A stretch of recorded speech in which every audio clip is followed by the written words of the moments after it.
समझ में नहीं आई। मैं समझ नहीं पा रहा था कि भाई अचानक से ऐसा क्या मैंने कर दिया कि सब लोग विरोध में चले गए हैं। फिर भी अपने हट के आगे जो है मैं किसी का सुना नहीं और वहाँ से मैंने निकल लिया। और तबला के क्षेत्र में जो है बिगिनिंग शिक्षा हमारी हुई पंडित अनोखेलाल मिश्र जी के शिष्य थे बाबू बच्चू सिंह, उनसे चंपारण में मैंने सीखा। फिर उन्हीं के आदेश में जो है कलकत्ता गया, विश्व प्रसिद्ध तबला वादक पंडित शंकर घोष जी से मेरा मार्गदर्शन हुआ। इस सीखने के क्रम में पहले तो सीखने के लिए संघर्ष, फिर सीखने के बाद जीविका के लिए संघर्ष। तो ये जो क्रम बना तो उसमें लगा कि कहीं कुछ मिस हुआ है। गुरुजी ने तबला तो सिखा दिया लेकिन कहीं कुछ मिस हुआ है। और इन्हीं बातों ने प्रेरित किया कि मैं इस विषय पर काम करूं और युवा पीढ़ी को मार्गदर्शन दूं। इसके लिए मैं पहले तो ऐसे ही करता था, जो आसपास में मेरे लोग थे प्रतिभावान लोग, उनको जो है प्रेरित करता था, आप ऐसे कीजिए वैसे कीजिए। मुझे नेशनल अवार्ड ऑफ स्कॉलरशिप मिला 96 में भारत सरकार संस्कृति मंत्रालय से। तो आसपास में जो भी डिजर्विंग थे उनको नेक्स्ट ईयर मैंने सबको प्रेरित करके भरवाया।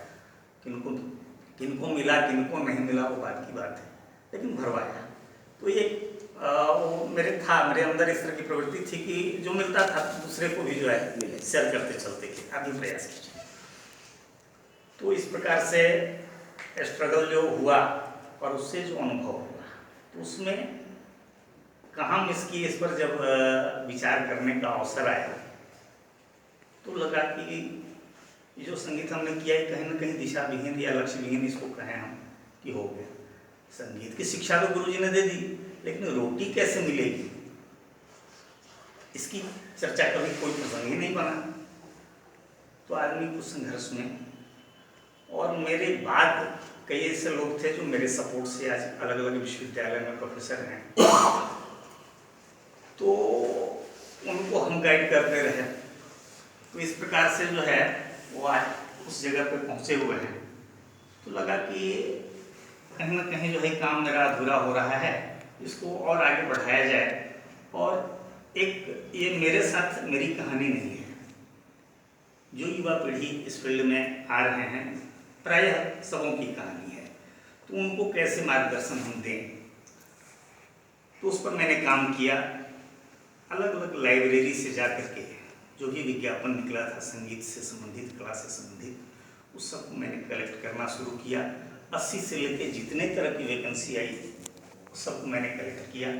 और विधिवत 2010 से मेरे मोबाइल पर कोई भी रिंग करके और लेटेस्ट जानकारी, कौन कौन सी वैकेंसी है, सर कैसे अप्लाई करें, उसके लिए क्या क्राइटेरिया है, और आज की तिथि में लोग मेरे से ले रहे हैं और इससे लाभान्वित हो रहे हैं। या सरकार की जैसे स्कॉलरशिप है, तो स्कॉलरशिप जो है 10 से 14 एज ग्रुप के लिए संस्कृति मंत्रालय का है, फिर 18 से 25 ग्रुप के लिए है, फिर फेलोशिप जूनियर फेलोशिप है 25 से लेकर के और 39 साल के लिए, फिर सीनियर फेलोशिप है। लेकिन किन को मिल रहा है, हम अगर आसपास में नज़र दौड़ाएं तो बहुत, या तो किन्हीं को मिल रहा है तो इतने संकुचित हैं कि वो हमें साझा नहीं करते हैं, वो बायोडाटा में कल मेंशन करके छोड़ देते हैं मुझे फेलोशिप दे दिया।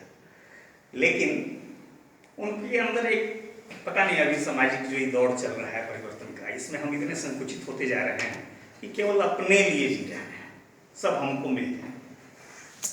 तो इससे क्या हो रहा है ना, युवा पीढ़ी हमारी जो है वो भ्रम में दौड़ रही है, और दौड़ते दौड़ते फिर रोटी की जब बात आती है तो पलायन कर जाते हैं, फिर किसी दूसरे क्षेत्र में चले जाते हैं रोजी रोटी के लिए। ऐसे बहुत सारे प्रतिभाशाली लोगों को मैंने देखा है। तो उन प्रतिभाओं को रोकने के लिए मैंने यह प्रयास किया। और मेरा जो है संगीत के क्षेत्र में रोजगार के अवसर एवं इस क्षेत्र को प्रोत्साहित करने हेतु सरकार की योजना है। मैं आभार प्रकट करना चाहूँगा डॉक्टर अजय कुमार मिश्र जी का, इन्होंने यह अवसर बनाया लोगों के बीच जो है संगीत हमारे यहाँ जो है वैदिक काल से जो हमारे पास प्रमाण मिलता है, तो व्यावसायिक दृष्टि से कभी जो है इसका विकास नहीं हुआ। हमारे यहाँ जो है संगीत का विकास जो है पूर्ण रूप से आध्यात्मिक विकास के लिए हुआ, इसका प्रमाण हमारे पास है। अब उसमें जो है समय के हिसाब से जो है परिवर्तन आता गया, आ रहा है, आएगा। सबसे पहले भारतीय संगीत के बारे में मैं आपको, भारतीय संगीत का उद्भव वैदिक काल में ही संभव हुआ, जिसका मूल स्रोत सामगान था। परवर्ती काल में इसी को आधार बनाकर गांधर्व एवं मार्ग संज्ञा से अभिहित शास्त्रों की रचना महर्षि नारद, याज्ञवल्क्य, मतंग, शारंगदेव प्रभृति शिक्षाकारों, शास्त्रकारों ने की। साथ ही सम्यक गीता संगीता कहकर गायन, वादन, नृत्य आदि से संपृक्त कला रूप को संगीत की संज्ञा दी। यह कला भिन्न भिन्न कालों में ह्रासोन्मुख अवस्था को प्राप्त रही तो पुनः पुनर्जीवित हो विकसित भी होती रही। सच तो यह है कि संगीत कला भारतीय जीवन शैली के साथ साथ भारतीय संस्कृति के साथ रच बस गई, एकाकार हो गई। भारतीय जनजीवन में संगीत का महत्वपूर्ण स्थान होने का प्रबल कारण यह हुआ कि चिरकाल से भारतीय जीवन के आदर्श चार पुरुषार्थों की अवधारणा से बंधे रहे और चारों पुरुषार्थों धर्म, अर्थ, काम और मोक्ष के प्रति निष्ठा से संगीत और संगीतकार का भी अटूट संबंध बना रहा है। मनोरंजन इस अंतर संबंधों का तात्कालिक प्रारूप है जो ऐतिहासिक विकास मार्ग पर प्रकार, शैली और पद्धति के युगानुरूप सोपान पार करता रहा है। अतः जहाँ जब और जिन अर्थों में संगीत मात्र मनोरंजनार्थ रहा, उनमें भी वह मनोरंजन के युगीन श्रोतानुकूल स्तर, आयाम, संयोजन का वाहक निसंदेह। यह सांप्रदायिक या धार्मिक विभेद, भाषाई और जातीय भेद तथा प्रांतीय और आंचलिक वैभिन्न के साथ ही आर्थिक, सामाजिक तौर पर अगड़े, पिछड़े, अमीर, गरीब, शिक्षित और अशिक्षित के भेद को मोड़कर सहज सापेक्ष मानवीयता की प्रेरणा से अनाग्रह के धरातल पर सह अस्तित्व की अनुभूति का संप्रेषण करता